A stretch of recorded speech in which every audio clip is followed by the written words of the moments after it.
Assalamualaikum warahmatullahi wabarakatuh. Perkenalkan, nama saya Hera Tarisa, kelas reguler B 2019, jurusan Pendidikan Sejarah, Fakultas Ilmu Sosial di Universitas Negeri Medan. Pada video kali ini, saya akan membahas mengenai kilas awal Islamisasi di Kalimantan. Oke, selamat menyaksikan. Indonesia merupakan negara dengan penduduk yang mayoritasnya beragama Islam.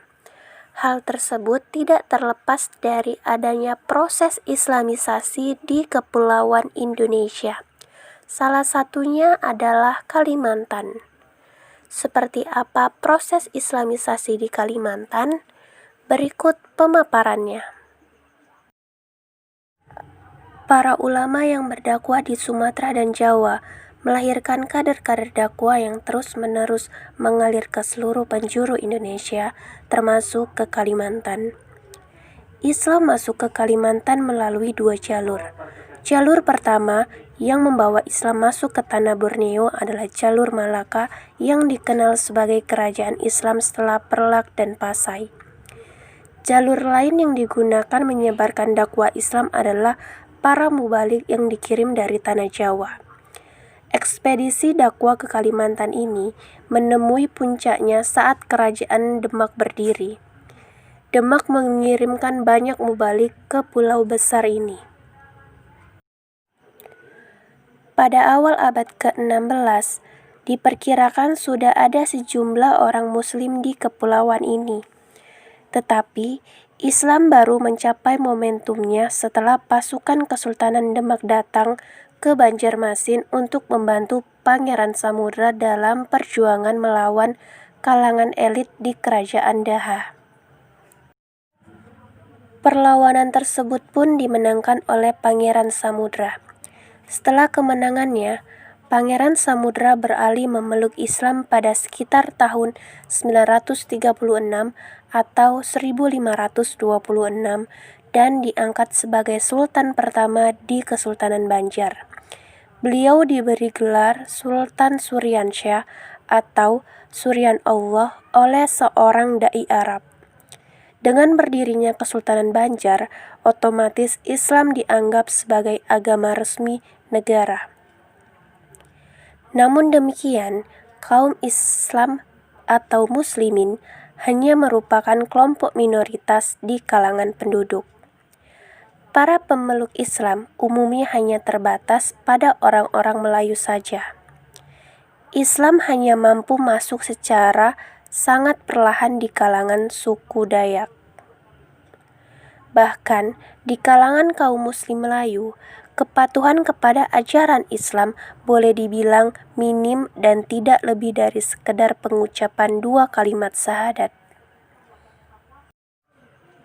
Tidak ada upaya yang serius dari kalangan istana maupun sultan untuk memperluas Islam. Hingga akhirnya pada masa Muhammad Arsyad Al-Banjari dan Muhammad Nafis Al-Banjari, Islam diperluas secara intensif di kalangan penduduk Kalimantan. Karena upaya tersebut, kedua tokoh ini menjadi tokoh penting dalam proses Islamisasi lebih lanjut di Kalimantan. Kedua tokoh ini juga memperkenalkan gagasan-gagasan keagamaan baru di Kalimantan Selatan.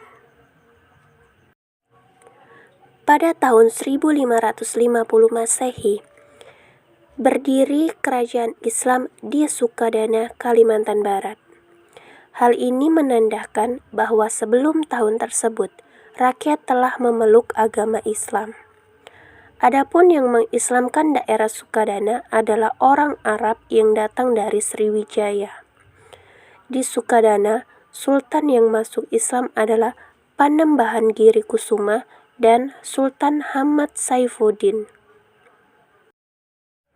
Sementara itu, Islam masuk ke kerajaan Kutai yang masih Hindu kira-kira pada tahun 1575 Masehi.